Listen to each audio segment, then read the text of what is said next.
चलिए, मैं भी एक अर्थशास्त्री होने के नाते, हालांकि अर्थशास्त्री कहना तो सही नहीं है अपने आप को, मैं ये कहूँगा कि अर्थशास्त्र का छात्र होने के नाते और अर्थशास्त्र का अध्यापक होने के नाते लोगों की अपेक्षा भी है, आप लोगों की अपेक्षा है कि मैं आप लोगों से कुछ बताऊं कि हमारे श्री आदरणीय सम्माननीय, है ना, man of developing India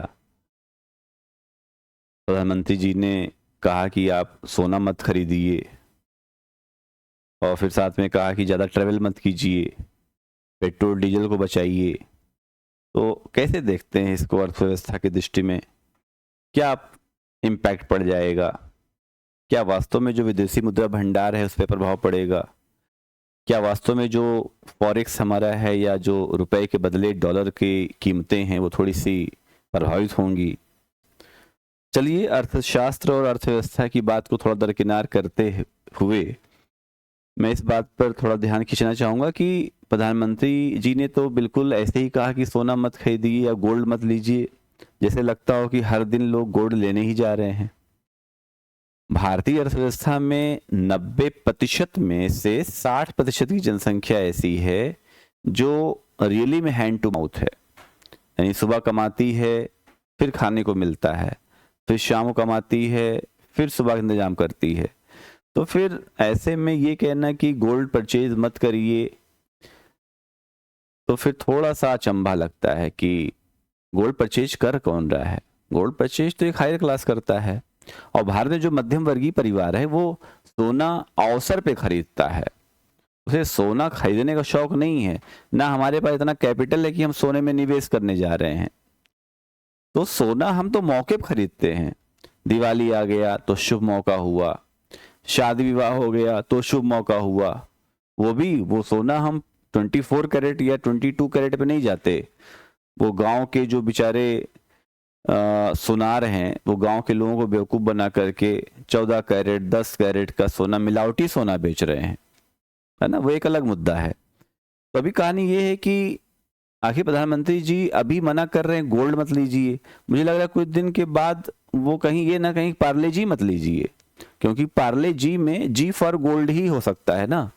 ji for glucose तो हम लोगों ने सुना है, लेकिन हो सकता है कुछ दिन बाद कहे भाई अब पार्ले जी थोड़ा कम खाइए, क्योंकि पार्ले जी कम लेंगे तो कहीं ना कहीं से इकोनॉमी हमारी क्या हो जाएगी, थोड़ा सा और डेवलप करेगी। तो थोड़ी सी बातें कम समझ में अब आ रही हैं धीरे धीरे। और प्रधानमंत्री का एक स्टेटमेंट हमेशा रहता है कि साथियों, युवाओं, आप लोगों को देश संभालना है। अब जब हम ही लोग को देश संभालना है तो फिर आप उस गद्दी पर क्या कर रहे हैं? खैर, ये एक मजाक था, लेकिन वास्तव में पिछले 12 सालों में से तो लगभग कम से कम 6-7 साल ऐसे जरूर रहे होंगे जब प्रधानमंत्री ने कहा कि आप लोगों को देश संभालना है कि नहीं?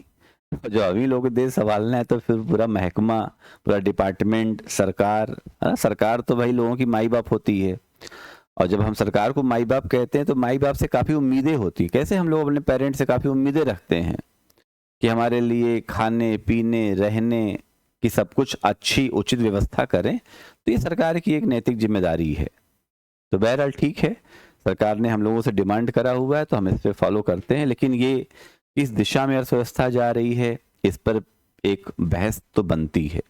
फिर कह रहे हैं कि आप ज़्यादा बाहर मत जाइए, एलपीजी का क्राइसिस सही है। चलिए, एलपीजी क्राइसिस हम ईरान इजराइल वार को भी लेकर के देख सकते हैं, लेकिन फिर भारत विश्व गुरु कैसे बन पाएगा जब इन छोटे छोटे मौक़ों पर हम दिखाएंगे कि हम पैनिक हो रहे हैं या हम क्राइसिस में हैं, तो फिर विश्व गुरु बनने में तो संदेह तो है। और फिर 2047 तक भारत का विकसित भारत क्या इस तरीके से बनेगा? हम 2047 तक एक विकसित भारत, एक उड़ने वाला भारत बनाना चाह रहे हैं, कैसे संभव है? पेट्रोल है नहीं, डीजल की समस्या लगातार रहती है, हम अभी लिथियम बैटरी को लेकर के बहुत ज़्यादा डिपेंडेंट दूसरे देशों पर हैं, हमारे पास उस तरह की टेक्नोलॉजी आ नहीं पाई है, तो फिर बड़ा प्रश्न है। ठीक है, तो उम्मीद करिए कि आने वाले समय में प्रधानमंत्री साहब गोल्ड खरीदने के साथ साथ पार्ले जी खरीदने को भी ना मना कर दें।